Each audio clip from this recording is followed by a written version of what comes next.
아직도 가끔 이렇게 질문하시는 분들이 가끔 계십니다. 정말 죽은 사람이 부활할 수 있나요? 무리를 걸을 수가 있나요? 성경의 기적과 이적에 대해서 궁금해서 질문하는 듯 하지만 이 질문은 궁금한 게 아니라 조롱하는 질문입니다. 과학이 발전한 21세기를 살아가는 우리에게 이런 것이 믿어지냐는 것입니다. 그런데 지금 우리의 모습을 보시기 바랍니다. 지금 우리는 바로 스마트폰을 꺼내서 지구 반대편에 있는 사람들하고 화상통화를 할 수가 있습니다. 그런데 이는 불과 100년 전만 해도 불가능, 기적에 가까운 일이었습니다. 그러나 지금은 어떻습니까? 우주 탐사 로켓이 발사되고 있습니다. 자동차가 스스로 움직이고 있습니다. 그리고 하늘을 나는 자동차가 상용화를 앞두고 있습니다. 이 모든 것은 상상 속에서나 가능한 것들이었습니다. 유명한 물리학자 아서 클라크는 이렇게 말하였습니다. 충분히 발달한 과학기술은 마법과 구별되지 않는다. 세상은 오늘도 우리를 향해 이렇게 조롱합니다. 창조? 그건 우연의 결과지. 부활? 시체가 무덤에서 일어난다는 거야. 그러나 우리는 그 어떤 조롱에도 흔들리지 않습니다. 약속의 징조로 해가 뒤로 가는 것도, 안진뱅이가 일어나는 것도, 못 보는 자가 눈을 뜨고 중풍병자가 일어나는 이 모든 것을 우리는 믿습니다. 그런데 말입니다, 성도 여러분, 정작 내 삶 앞에 놓인 작은 불가능들 앞에서는 어떻습니까? 옆집 사람을 전도하는 것, 10년 동안 말을 안 한 가족과 화해하는 것, 내 성격을 바꾸는 것, 이런 것들 앞에서 우리는 주저하지 않습니까? 부활은 믿지만 내 삶의 부활은 의심하는 모순. 고린도전서 15장 17절에서 바울은 그리스도께서 다시 살아나신 일이 없으면 너희의 믿음도 헛되고 라고 하였습니다. 그러므로 우리를 돌아보는 시간이 되시기를 바랍니다. 오늘 설교의 첫 번째 주제입니다. 진단, 우리 안에 숨어있는 자유주의 신학자를 찾으라입니다. 마태복음 14장 31절 말씀입니다. 예수께서 즉시 손을 내밀어 그를 붙잡으시며 이르시되 믿음이 작은 자야 왜 의심하였느냐. 베드로, 그는 예수님의 수제자이자 또한 갈릴리에서 평생 어부로 살아온 이입니다. 그런데 그가 물 위를 걸었습니다. 그것도 폭풍우가 몰아치는 그 밤에 말입니다. 얼마나 놀라운 일입니까? 그런데 그 결과는 어떻습니까? 물에 빠지고 말았습니다. 그가 물에 빠진 이유는 무엇이었습니까? 그가 믿음이 없기 때문이었습니까? 갑자기 믿음이 사라졌을까요? 아닙니다. 그가 바람을 바라보는 순간 그는 빠졌습니다. 이는 환경을 하나님보다 더 크게 본 것입니다. 즉 하나님으로부터 환경으로 시선을 바꾸는 순간 그는 빠진 것입니다. 베드로의 시선은 어떻게 변화되었습니까? 처음에는 예수님만 바라보았습니다. 주여, 만일 주시거든 나로 하여금 물 위를 걸어서 주께 오게 하소서. 이때 베드로의 눈에는 오직 예수님만 보였습니다. 저 폭풍도 파도도 자신의 모습도 보이지 않았습니다. 그런데 걷기 시작하면서 달라졌습니다. 발밑에 물이 느껴지기 시작합니다. 귀에 바람 소리가 들리기 시작하는 것입니다. 그리고 마음속에 이런 생각이 스며듭니다. 바람이 너무 센 것 같은데? 파도가 너무 높은 것 같아. 내가 지금 뭘 하고 있는 거지? 바로 그 순간 베드로는 물에 빠져버렸습니다. 이는 믿음이 없어서가 아니라 믿음의 초점이 바뀌었기 때문입니다. 독일의 자유주의 신학자 루돌프 불트만은 성경의 기적들을 신화라고 해석했습니다. 현대인의 이성으로는 받아들이기 어렵다는 이유였습니다. 그런데 우리 안에 이런 작은 불투만들이 살고 있지는 않습니까? 작은 불투만들은 우리에게 이렇게 속삭입니다. 전도에 대해서, 전도는 너무 어려워. 현실적으로 생각해봐. 요즘 사람들이 얼마나 종교에 대해서 부정적인데, 특히 내 친구들은 더해. 괜히 교회 다니자고 말을 꺼냈다가는 관계만 어색해질 거야. 전도는 목사나 전도사님들이나 하면 되는 거 아니야? 우리 같은 평신도가 뭘 할 수 있겠어? 그리고 봉사에 대해서는 이렇게 속삭입니다. 봉사는 좋은 일이 맞아. 하지만 아직 준비가 되지 않았어. 경제적으로도 여유가 없고 시간적 여유도 없어. 그리고 능력도 부족해. 좀 더 안정되면 그때 하자. 지금은 나부터, 나의 가정부터 챙기는 게 우선이야. 무리해서 봉사하다가 실수라도 하면 오히려 다른 사람들에게 짐만 될 거야. 어떠신가요? 이런 생각들 왠지 다 합리적으로 들리지 않습니까? 하지만 바로 이것이 베드로가 두려워했던 그 바람과 다르지 않다는 것입니다. 우리가 환경과 현실에만 집중하다 보면 하나님의 능력을 의심하게 됩니다.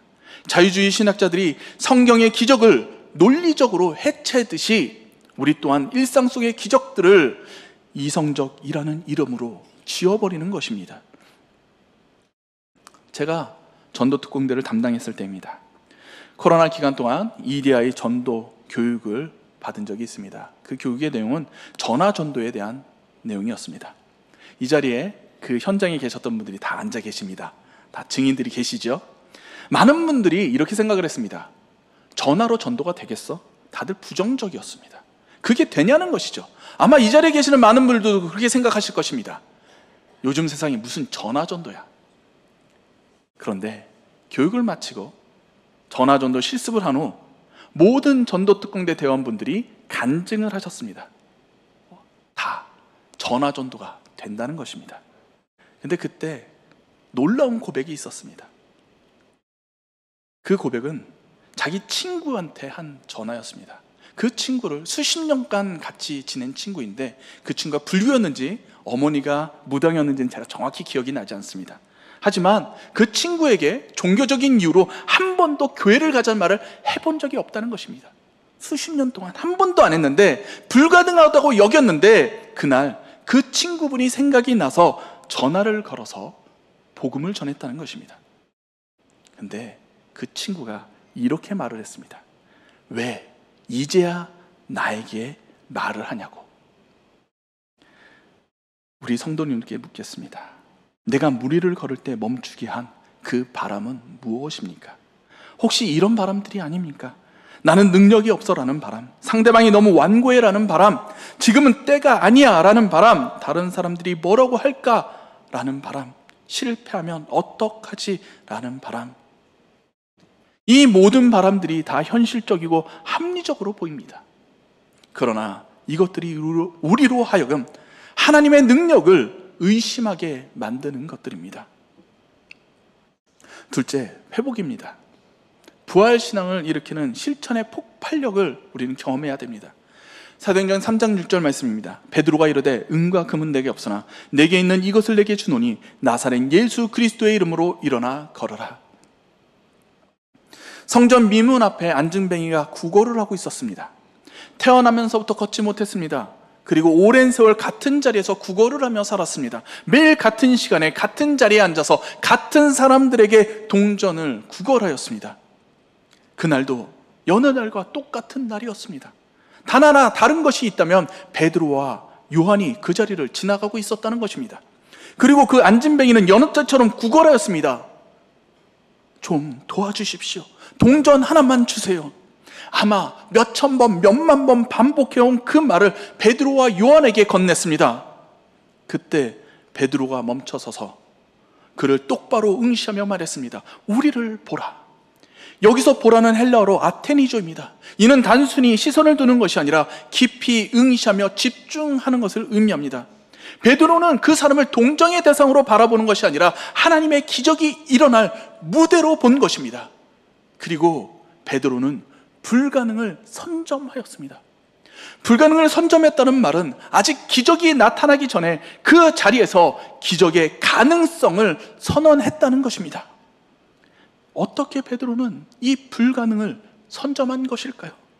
이를 3단계에 나누어 살펴보겠습니다.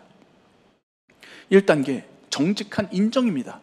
은과 금은 내게 없으나 베드로는 자신의 한계를 솔직하게 인정합니다. 헬라어 원문에서 없다는 우쿠라는 단어입니다. 이런 완전한 부재를 의미합니다. 베드로는 경제적 능력이 전혀 없음을 숨기지 않고 고백하였습니다. 이것은 대단히 중요한 고백입니다. 많은 사람들이 하나님의 사역을 미루거나 포기하는 이유는 바로 이 나에게 없는 것을 집중하기 때문입니다. 나는 돈이 없어서 헌금을 잘 못해. 나는 능력이 없어서 봉사를 못해. 나는 말주변이 없어서 전도를 못해. 스스로 변명하고 한계를 정해버립니다. 그러나 베드로는 달랐습니다. 자신에게 없는 것을 인정하였습니다. 하지만 거기서 멈추지 않았습니다. 자신의 없는 것을 변명하는 것이 아니라 오히려 자신의 정체성을 분명히 하는 선언으로 삼았습니다. 은과 금은 없다. 이 고백은 내가 의지하는 것은 돈이 아니라 하나님께서 주시는 능력이라는 고백인 것입니다. 불가능을 선점하기 위해서는 먼저 자신의 없는 것을 인정해야 합니다. 이는 내 능력으로 할 수 없다는 고백인 것입니다. 내 능력이 아닌, 내가 가진 것이 아닌 하나님의 능력을 의지하시기 바랍니다. 2단계 믿음의 선언입니다. 내게 있는 것으로. 베드로는 자신에게 있는 것에 집중했습니다. 예수님의 이름, 그것이 그가 가진 전부였습니다. 그런데 그것으로 충분하였습니다. 여러분, 베드로에게 있는 것이 무엇이라고요? 예수 그리스도 그 하나였습니다. 예수님과 함께 보낸 3년간의 가르침, 예수 그리스도의 십자가와 부활, 그리고 성령의 능력이었습니다.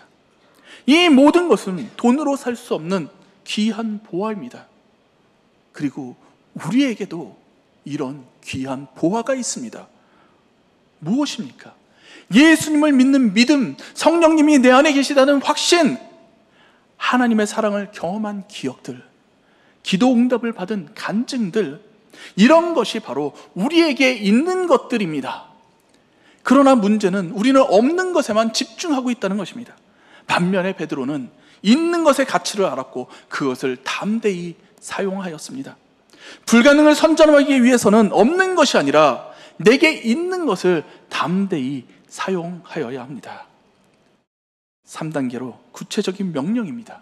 일어나 걸으라. 베드로는 구체적인 행동을 명령하였습니다. 헬러 에게일에는 일으키다, 깨우다라는 의미로 죽은 자를 살릴 때 쓰이는 단어입니다. 예수님이 나인성 과부의 아들을 살릴 때도 이 단어를 사용하셨습니다.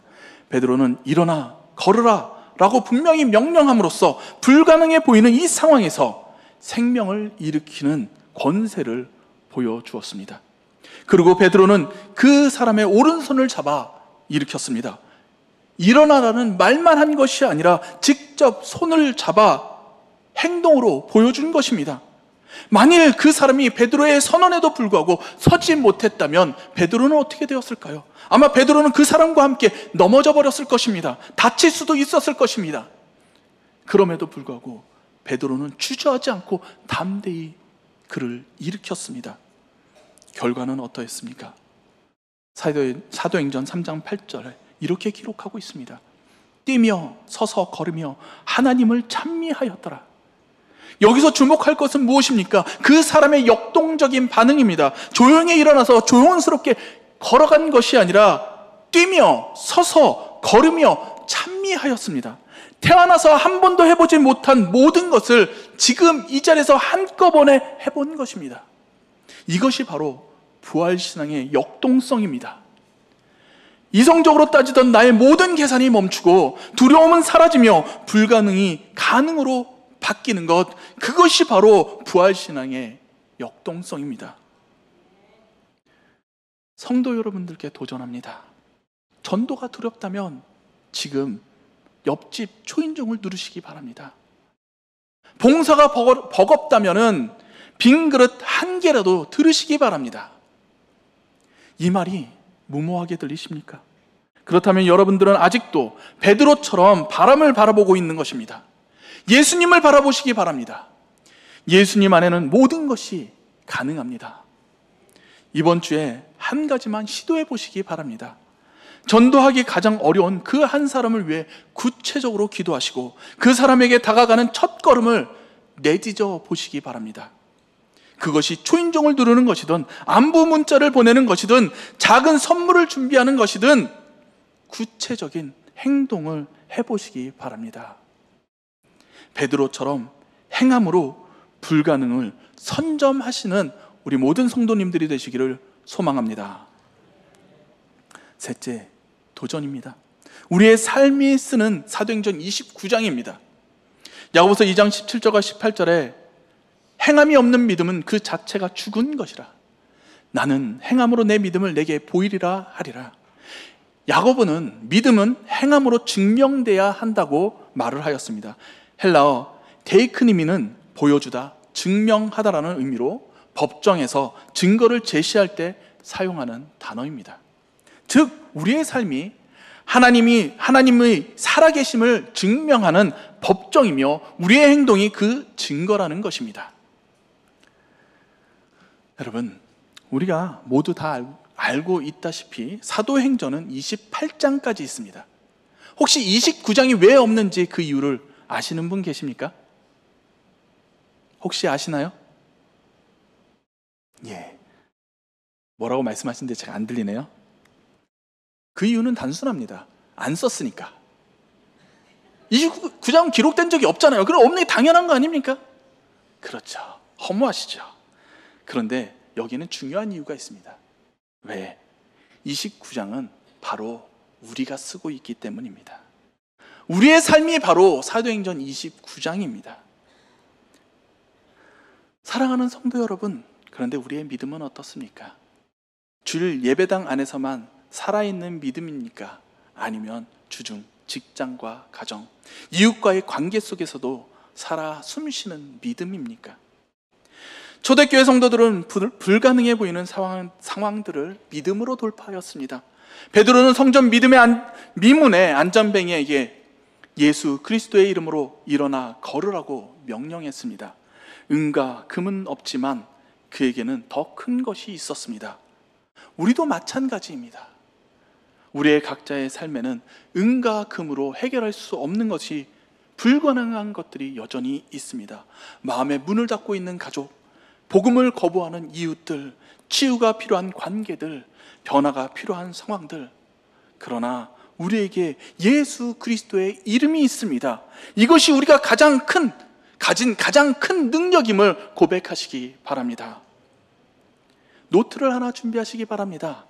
그리고 제목을 이렇게 쓰시기 바랍니다. 하나님이 허무신 작은 불가능들. 우리의 감사 노트를 활용하셔도 됩니다. 그리고 매일 하나씩 기록해 보시기 바랍니다. 우리 안에 수많은 기적들을 경험하게 될 것입니다. 한 번은 베트남 선교사님께서 이런 간증을 하신 적이 있었습니다. 그분은 베트남의 1세대 선교사님이십니다. 우리나라는 1992년에 베트남과 수교를 하였습니다. 그리고 그 선교사님은 그 이듬해인가 들어가셨다고 하십니다. 베트남도 중국과 마찬가지로 공산국가이기 때문에 외국인이 선교를 하는 것은 불법입니다. 그리고 항상 감시가 붙어 있습니다. 그런데 이 선교사님은 20년이 넘게 그곳에서 가난하고 소외된 자들을 살피는 사역을 하셨습니다. 이런 선교사님의 헌신에 베트남 정부에서는 감사의 패를 전달하기로 결정하였다고 합니다. 그런데 선교사님이 거절하셨습니다. 필요 없다. 나는 가지 않겠다. 굳이 공산당이 주는 상을 받고 싶지도 않고 상을 바라지도 않았기 때문에 거절을 하였다고 합니다. 그런데 정부에서 요청을 했습니다. 꼭 받아달라고. 당신은 우리의 진정한 친구다. 당신에게 꼭 이 상을 주고 싶다. 라고 요청을 하였습니다. 그래서 선교사님이 조건을 달았답니다. 근데 그 조건이 좀 무모했습니다. 굉장히 무모하고 모험적인 조건이었습니다. 어떤 조건이었냐면 이런 조건이었습니다. 내가 시상 소감을 하게 되면 나는 간증을 하게 되는데 내 종교에 대해서 간증을 할 수밖에 없다. 내가 간증을 해도 되겠냐? 그곳에 앉아있는 모든 사람들은 공산당원들입니다.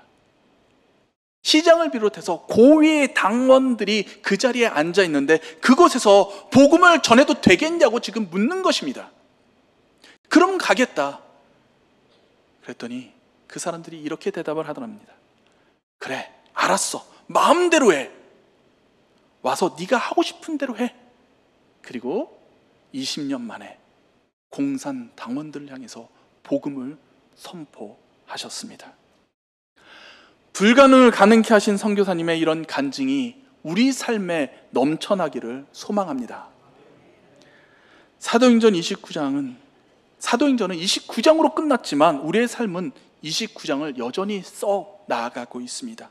교회 역사가들은 비록 기록하고 있지 않지만 하나님께서는 영원한 생명책에 우리의 기적을 한 줄 한 줄 기록하실 줄 믿습니다. 우리의 행함, 작은 믿음의 실천이 하나님의 능력을 경험하고 증거하는 삶임을 기억하시기 바랍니다. 결론입니다. 사도행전 20장 24절 말씀, 내가 달려갈 길과 주 예수께 받은 사명 곧 하나님의 은혜의 복음을 증언하는 일을 마치려 하면은 나의 생명조차 조금도 귀한 것으로 여기지 아니하노라. 내 생명이 다하는 날까지 복음을 증언하겠다는 사도 바울의 사명 선언입니다. 그 사명의 길은 안전한 길이 아니었습니다. 감옥과 수많은 고난들이 예고된 길이었습니다. 그러나 그는 세상의 평안보다 하나님의 영광을 위해서 그 불편함을, 고통을, 고난을 택하였습니다. 여러분, 십자가는 편안한 곳이 아닙니다. 못 박힌 손, 찢어진 살, 고통 속에 흐르는 피, 고통의 현장이었습니다. 하지만 그 자리에서 인류의 구원이 시작되었습니다. 우리가 두려워하는 그 전도 현장, 주저하는 그 봉사의 현장이 바로 우리 각자의 십자가의 자리인 것입니다. 19세기 영국의 전도자 조지 밀러는 5만 명의 고아원 사역을 하면서 재정적인 후원을 직접적으로 요청한 적이 단 한 차례도 없었습니다. 오직 기도에만 의지하였다고 합니다. 오직 모든 필요를 하나님께만 맡겼습니다. 그럼에도 불구하고 그는 실제로 수많은 기도의 응답을 경험하였다고 고백을 합니다. 하나님이 불가능을 가능하게 하시는 것을 보는 것이 내게 큰 기쁨이다 라고 그는 고백하였습니다. 이 고백이 바로 우리의 고백이 되시기를 소망합니다. 여러분, 우리는 불가능을 파는 사람들이 아닙니다. 불가능을 사는 사람들입니다. 세상이 팔고 있는 절망, 체념, 한계를 우리는 사지 않습니다. 대신 하나님의 무한하신 가능성을 삽니다. 내가 믿나이다. 나의 믿음 없는 것을 도와주셔서 나의 부족함을 통해 일하시는 하나님, 그 하나님을 의지함으로 사도행전 29장을 써나가시는 우리 모든 성도님들이 되시기를 축복합니다. 기도하시겠습니다. 하나님 아버지, 감사합니다. 오늘 우리에게 불가능을 사는 사람들이라는 귀한 진리를 깨닫게 하시니 감사합니다. 우리의 눈이 세상의 바람과 파도가 아닌 하나님께만 고정되게 하여 주시고 믿음의 초점이 흔들리지 않도록 우리를 붙들어 주시옵소서. 우리 안에 숨어있는 작은 불투만을 끌어내어 주시고 하나님의 믿음을 의심하게 하는 모든 생각을 불사르게 하여 주시옵소서. 베드로처럼 일어나 걸으라 라는 믿음의 능력을 선포하는 용기를 주시옵소서. 우리에게 주어진 것 있는 것으로 행하며 이웃과 세상 앞에 살아가는 증인이 되게 하여 주시옵소서. 우리의 삶을 통해 사도행전 29장이 쓰여지게 하여 주시옵소서. 불가능을 선점하는 자, 불가능을 사는 자가 되게 하여 주시옵소서. 예수 그리스도 이름 받들어 기도드리옵나이다. 아멘.